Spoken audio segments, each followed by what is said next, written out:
Hi there, folks. Welcome to today's Facebook Live lesson.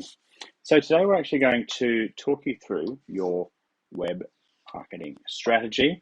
We're going to actually use the template, the web strategy planning template, which many of you have and have used probably for many years. It's in its 10th version. So we started this, co-created this template with a guy called David Meerman Scott 10 years ago. And in fact, that is him in the middle, Tobes on the left, myself on the right. We caught up many times, but this was over in Boston for the Inbound Marketing Conference. So he wrote the book, The New Rules of Marketing and PR. Many of you will probably be familiar with that, and he's featured this template in his book from the 3rd edition to the current edition, which must be like the 7th or 8th or 9th edition. So hundreds of thousands of people have seen this in his book. Not only that, but people have downloaded it from our website, his website, and David and I both spoken about it in our keynote speeches over the years. But let's jump into proceedings, because what we're going to do is talk you through the front side of the planner, and then in the next video we're going to talk through the flip side, where we actually document the strategy in terms of the buyer personas and the ideal clients. But on the front side, we want to map out which platforms and what sort of building blocks we have. So what I'm going to do is I'm just going to share my screen with you here, and I'm going to sketch it out for you. Alrighty, so your web marketing strategy. And of course, if you want to download this, there's a link in the comments as well. So access that, no opt-in required. Now, folks, in the middle of your web marketing universe sits your website. So let's just draw that in the middle. And it's actually on the website that typically the commercial outcomes are, the pathway to the commercial outcomes can take place. So let's just take a look at, I'm talking mainly business websites here, not like hobby websites, but if it's a website where you want donors or any sort of commercial transactions, what we want to look out for, or what we want to map, is what those outcomes actually are. All right, so what we're talking about here is having somebody actually purchase something, having people make an inquiry, and so what we're doing here is increasing the level of trust. As people, before people buy from you, they'll typically need to make an inquiry. Before they make an inquiry, they really need to be connected with you in some way.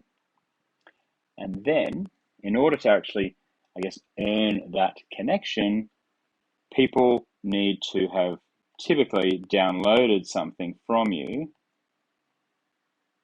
in the form of like an ebook or a checklist or flagship content and the like. So when this happens, what you'll see is as they download something, then they're connected with you on email or maybe a Facebook group. Then they get to know, like, and trust you a little bit more. Then they're happy to make an inquiry when the time is right, and then they can actually make that purchase with you. Now, all this while, what's happening here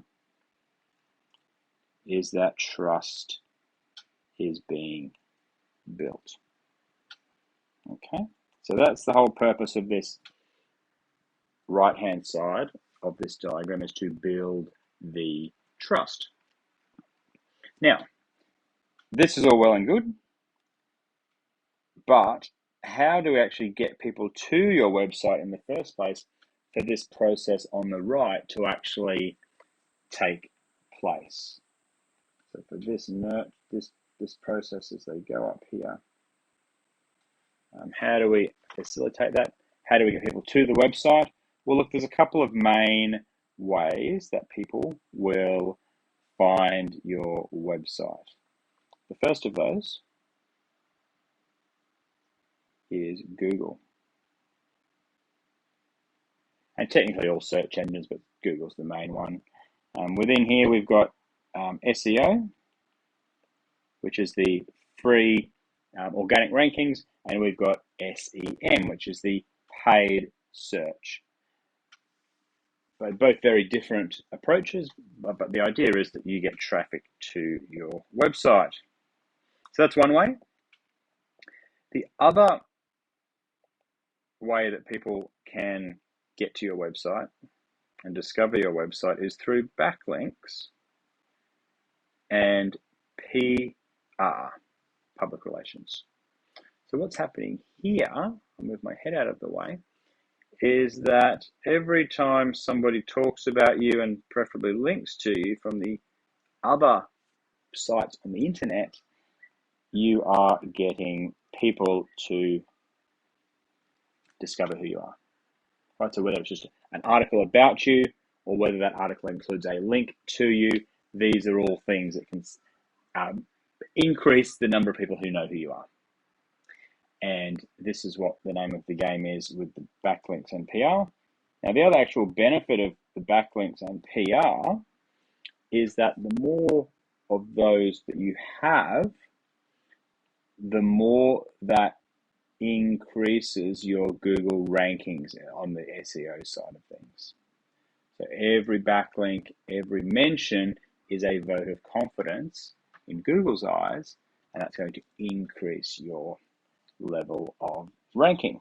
So these can include things like backlinks from blogs or news websites, etc., etc. I'll give you the full list of them in a sec. And now the third and final main way that people can find your website is through social media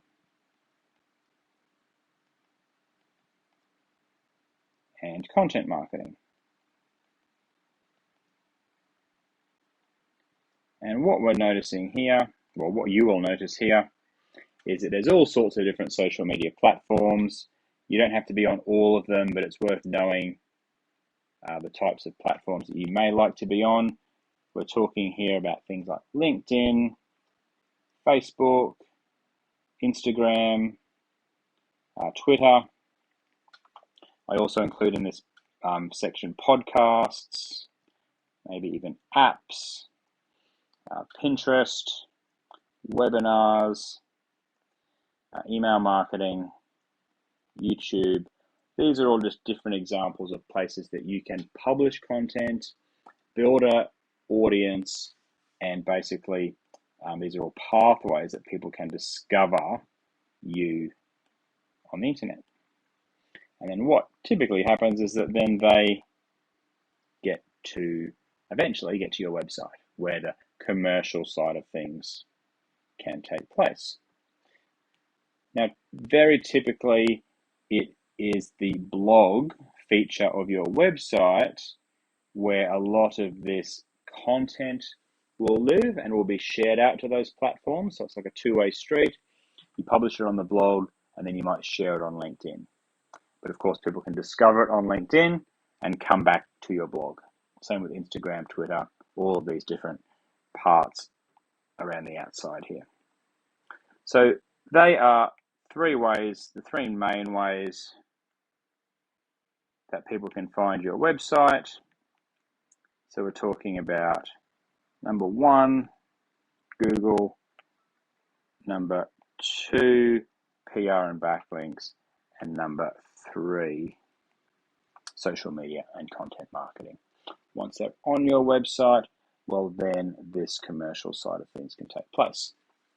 So now that I've explained that, at least sketched it out, I want to actually show you the more pretty version of this document. So let me just shrink my head out of the way. There we go. I'll pop me over there. Okay, so yeah, basically you've got your website in the middle. And yes, you should have landing pages. It should be mobile and tablet friendly. But basically, once people get to your website, we want to guide them through this process on the right, having something to download. That could be flagship content, also known as a lead magnet, some sort of valuable giveaway, templates, ebooks, checklists, and like. That way you earn the trust and the ability to connect, whether that's an email newsletter or a Facebook group or a marketing funnel, an email autoresponder, whatever you want to call it or whatever mechanism you use, there is a opportunity for people to join. Then once you've been connected, it might be 2 minutes, 2 hours, 2 weeks, or 2 years, or 2 decades before people are actually in the market for what you do. But over this time, they are building trust and getting to know, like, and trust you more. All right? And then finally, when the time is right, these people will be enthusiastically purchasing from you, and that's when they come the full circle to the commercial outcomes here.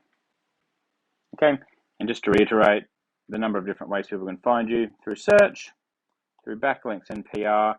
There's a whole list of different types of backlinks and PR: authority, blogs, influencers, news and press, podcast interviews. The list goes on down the left-hand side there. And then, of course, in the bottom here, social media and content marketing. So the idea here, folks, as you plan your digital marketing strategy, is to decide which of these things you're going to implement. Now, I recommend definitely having all of these ones down the right-hand side, at least each of the high-level categories, because you need a pathway for people to discover you, download something, connect, inquire, and buy. That said, and I think you do need a website, of course, but you don't necessarily need to be doing all of the other stuff. Like SEM and SEO is good, but it can take time and can be expensive. So for now, maybe you don't worry about that. Maybe you much prefer Facebook because you've got a good community of people there, so you focus there, and maybe you focus on LinkedIn as well. So I'm giving you permission, and give yourself permission, that you don't necessarily need to be on all of these other things at once. I do recommend email marketing nearly always, but as a starting point, maybe not. It takes a while to build an email list. So yeah, what I want you to do is just tick or cross the things that you're going to focus on, and same deal down the left-hand side here. You might not worry about a whole bunch of these different things. You might just focus on, let's just get a few backlinks and mentions on a couple of authority blogs and some news websites. And then, folks, you've got a pretty clear picture of the high-level 30,000-foot view of your digital strategy, so that then when we go to part 2 of this process and we flip this around, we can actually document your buyer persona or your avatar or your ideal future client or your perfect prospect, whatever you want to call it, and then talk about the specifics of what's going to happen for each of these stages of the journey. The team, that has been the lesson on how to create your web marketing strategy. Thank you for being here with me, and we'll see you on the next video.